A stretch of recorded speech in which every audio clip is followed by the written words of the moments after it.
में आगे बढ़ते हैं। क्या हिंदुस्तान में हनुमान चालीसा पढ़ना या जय हनुमान कहना या हनुमान भक्ति दिखाना पाप हो गया है? और अगर नहीं तो क्या महाराष्ट्र में उद्धवगिरी हो रही है?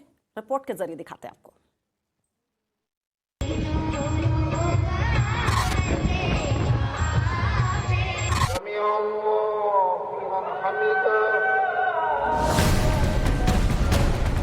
अजान, हनुमान चालीसा और लाउडस्पीकर, इसकी लड़ाई अब और बड़ी हो गई है। महाराष्ट्र में हनुमान चालीसा पर टकराव थमने का नाम नहीं ले रहा है। पहले से लेकर दो भाइयों उद्धव और राज ठाकरे में तकरार हुई, अब उद्धव सरकार और बीजेपी में जंग हो रही है।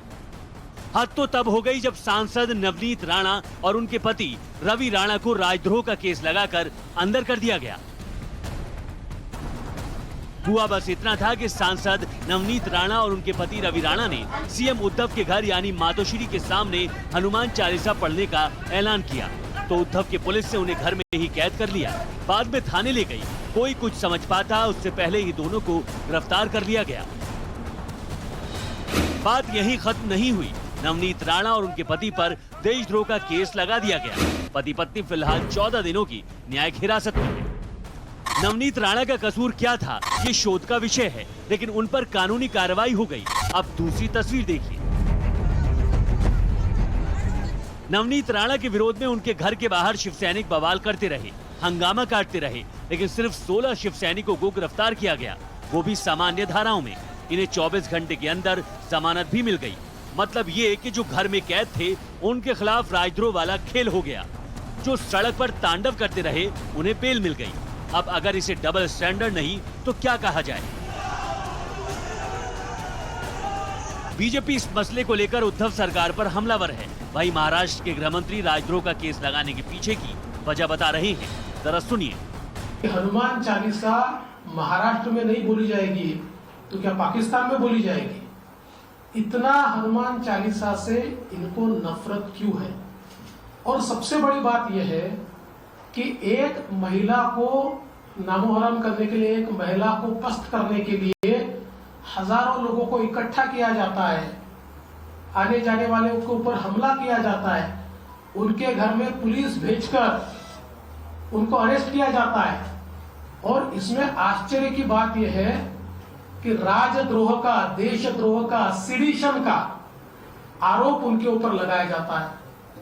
अगर हनुमान चालीसा बोलना ये देशद्रोह होगा, ये राजद्रोह होगा, तो हम में से हर व्यक्ति ये राजद्रोह करेगा। हम सारे के सारे हनुमान चालीसा बोलेंगे और अगर सरकार में हिम्मत है तो सरकार हमारे ऊपर राजद्रोह का गुनाह लगाकर दिखाए।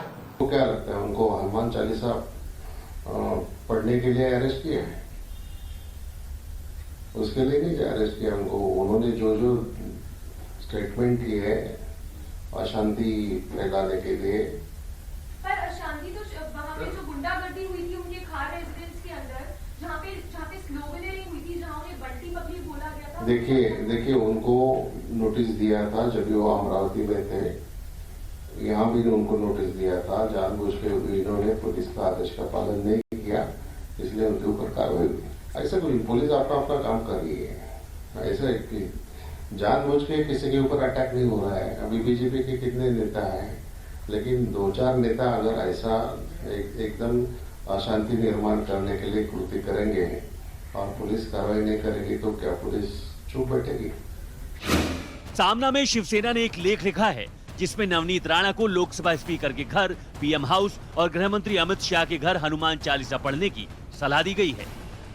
एनसीपी नेता फहमीदा हसन ने भी गृह मंत्री अमित शाह को चिट्ठी लिखकर पीएम आवास पर हनुमान चालीसा पढ़ने की इजाजत मांगी है। कुल मिलाकर राजनीति चरम पर है, लेकिन इन सब के बीच जेल में बंद नवनीत राणा ने पुलिस पर जो आरोप लगाए हैं वो बहुत ही गंभीर हैं। नवनीत राणा ने लोकसभा अध्यक्ष को चिट्ठी लिखी है। इसमें कहा है उनके साथ बदसलूकी की गई, टॉयलेट तक नहीं जाने दिया गया, जाति सूचक शब्दों का इस्तेमाल किया। जाहिर है अब नवनीत राणा के मामले के बाद उद्धव सरकार बैकफुट पर है।